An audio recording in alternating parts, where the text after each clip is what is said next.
My family shunned me for 23 years, claimed my PTSD service dog would unsettle visitors at the wedding. So I ensured my appearance did instead. Original post to start, I'm fine, at least bodily. Truthfully, I have no clue who this is meant for. But I believe I just need to get it out of my mind. The details of my arrival into the world were messy.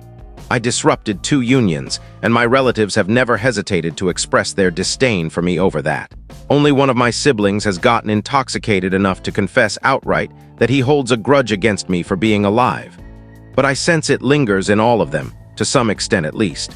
I'm way younger than all my brothers and sisters, and so many things unfolded beyond our control that I kept rationalizing it. But throughout my existence, I've never truly sensed belonging in the family. As a kid, I convinced myself we'd catch up on missed moments once I matured, and we could converse as peers. Now at 23, I catch glimpses of the existence I longed for. But ultimately, I'm always too much of a hassle to include. I learned everything via my dad. I had to discover my niece's car crash from him. I had to learn about my other niece's miscarriage from him. I had to hear about my eldest brother's brain tumor casually during a call with my dad, who didn't even realize I was in the dark. I've realized for some time that I'm the sole one making efforts. But for the sake of my hopes, I've offered every chance for them to welcome me, but I simply can't continue anymore. I have a mental health service dog who supports me with my complex PTSD. He is the absolute best thing that's ever occurred to me. Not only did he rescue me from my own destruction, but he has rendered life bearable. He detects when I'm spiraling, and he provides deep pressure therapy to guide me through a crisis. He prevents me from self-harming during breakdowns, stays by my side until the only sound left is his gentle breathing on my knee. He enables me to shop for groceries independently. He is my true companion, and anyone familiar with me knows his vital role. My romantic life isn't flourishing, so I took a chance and inquired if my niece would object to me bringing my service dog as my guest for her wedding at month's end. I have to travel by plane across the nation, so I'll be taking him regardless since I can't fly solo. I thought it wouldn't harm to check if he could skip staying cooped up in the hotel all evening. I don't strictly require him for the occasion, as I'll recognize every attendee and plan to drink quite a bit to manage. But envisioning pampering him with a tiny bow tie, dancing, and prime rib seemed like the ideal treat for assisting me on the journey. Multiple times I stressed that I grasped it was an unusual ask, and she was free to decline if she preferred. She was insistent that he was welcome. She added that even if I secured a partner he could join, I was overjoyed. For once I felt acknowledged, I felt cherished, I felt appreciated. Then I received a call from my father. Nobody wanted to create discomfort, but the bride's mom wasn't fine with a canine at the location. I clarified that he is a certified service animal, and he won't disrupt the proceedings at all, and I'd naturally take him away if he did. Even so, he said they weren't on board. I was exhausted from hearing everyone else's messages via my father. He won't be here indefinitely, and eventually they'll have to communicate with me directly. I had one simple request. Let the bride inform me. When I asked her, she agreed, and until she notified me of a reversal, I assumed he could attend. Well, I never got a follow-up. My dad kept giving subtle cues during my calls, but I stated my conditions clearly. When I sent my RSVP, I listed my dog as my guest, as a signal that I wasn't yielding this time. By then, I didn't even mind if she said he couldn't come, I just wanted to hear it straight from her. The following morning, I awoke to an email from my father. Not even a message, a damn email detailing that my niece didn't want to seem villainous, but my dog wasn't permitted at the wedding. He mentioned he was apologetic, but he could still accompany me to the hotel if I wished. Something within me snapped, I believe. I think I grasped that this is genuinely a hopeless situation. They are never going to honor me the way I yearn for them to. To this day, not a single dialogue has been initiated by them. I always start it, and now, the one instance I demand direct contact, I receive an email. Family is everything to me. In recent years, I've reshaped what family can mean, and if for now, my family consists of a deeply wounded outcast and their service animal, I'm thankful for even that. So I'm attending the wedding, and afterward, I'm never speaking to any of them again. And the tragic part is I don't even believe they'll notice. Update. First off, thank you to everyone for the supportive messages and all the guidance. It truly touches me that so many strangers care. I want to tackle all the queries about why I'd attend this wedding whatsoever. There are numerous logical reasons I could list, But honestly, I need to go for my personal resolution. I have an unusual bond with mortality and bereavement. My mom passed when I was 5. My relatives fractured immediately after. I've lost multiple guardians to grave illnesses, mourning their passing as they endured. I've mastered handling my mourning process. If I skip this wedding, I'll regret it deeply. Not just because it's my final opportunity to view my early life family gathered in one spot, but if I don't show, I hand them proof they can intimidate me. I don't intend to dramatize my pain in front of them, but that doesn't require me to slink away defeated. I'm not afraid of them.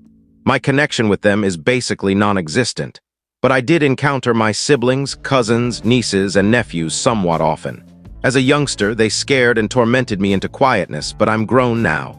I resided with these folks. I can handle one evening if only to demonstrate they can't dictate my actions. Thanks once more for all the warm words. Happy to share an update if someone can guide me on uploading photos from the app. Relevant comments when advised against attending the wedding.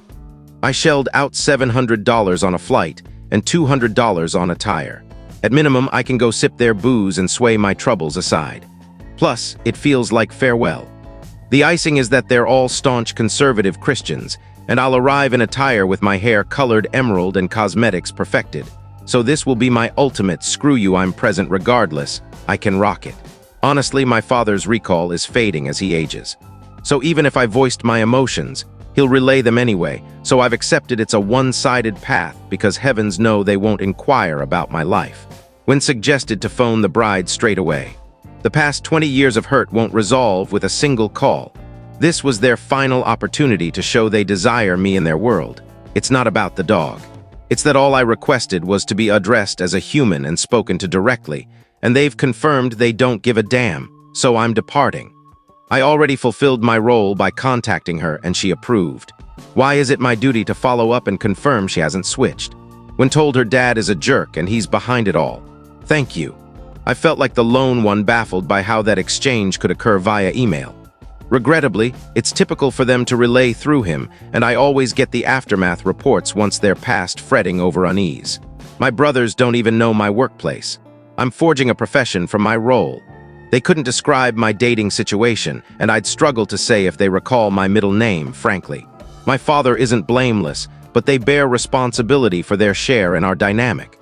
I've ceased contacting them directly since responses are scarce, and it's evident they don't value my words. I could pen a novel on the path to this decision, but who's got time in this market? Update 2. He's a 2.5-year-old black and tan coonhound, dog tribute. Update 3. After wedding report. So I attended the wedding.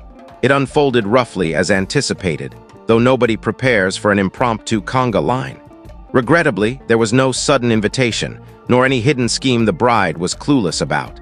She felt guilty refusing, so she fibbed, and she still avoided telling me. And she didn't, even during the event.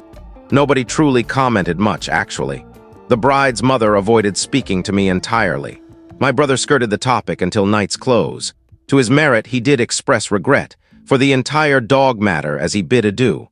Oddly, the regret didn't ease me much.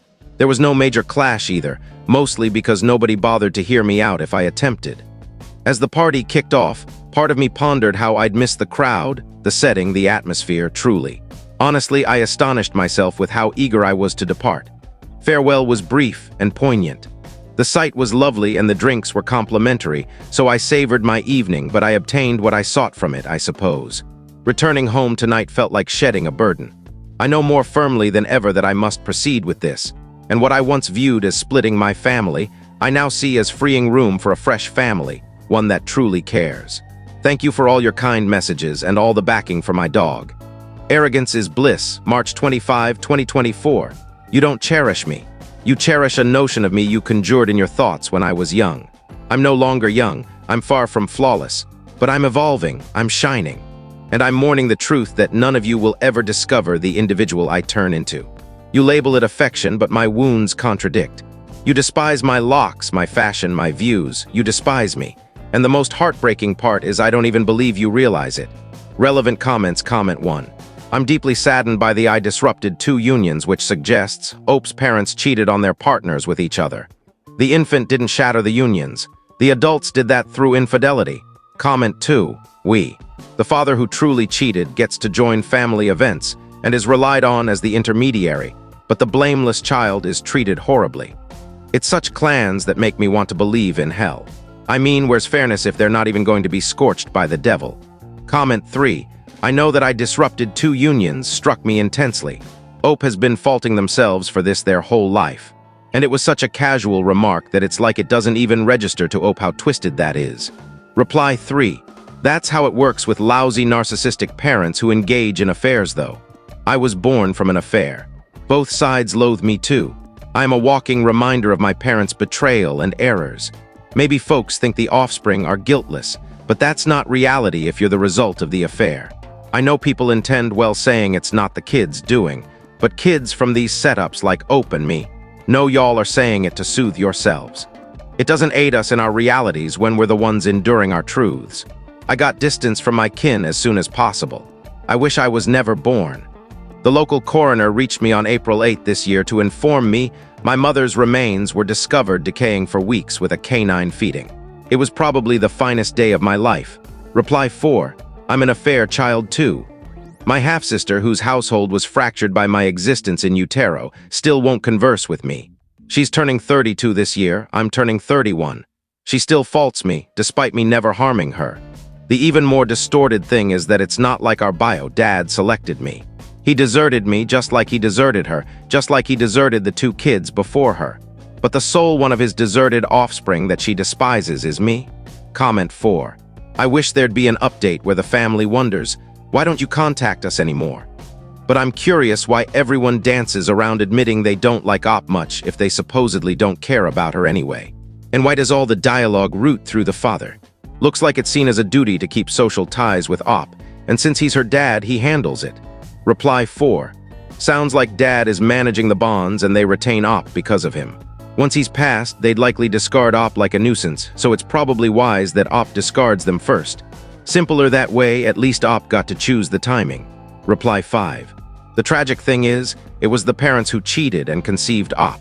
He was blameless, and remains so, yet everyone loathes and faults OP, including his dad when his dad's the true culprit.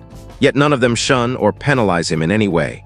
My parents detested and disciplined me my entire life, merely because I arrived. They had resolved no more children, but still neglected precautions to halt it. I was the youngest and not from an affair yet, was sidelined from my siblings and maltreated by all. So it infuriates me when others fault a youngster, who had zero input in arriving, as wholly accountable for their parents' deeds their whole life. As far as I'm concerned, OP needs to sever his dad too. He's permitted and allowed them to mistreat OP, and in doing so, he the parent harmed his child worse than the entire group. He faulted and urged others to fault OP that he couldn't control himself or accept accountability and nurture, and shield his child thereafter. What's worse, I'm certain, even if OP instructs him not to relay the others, or what's occurring in their lives.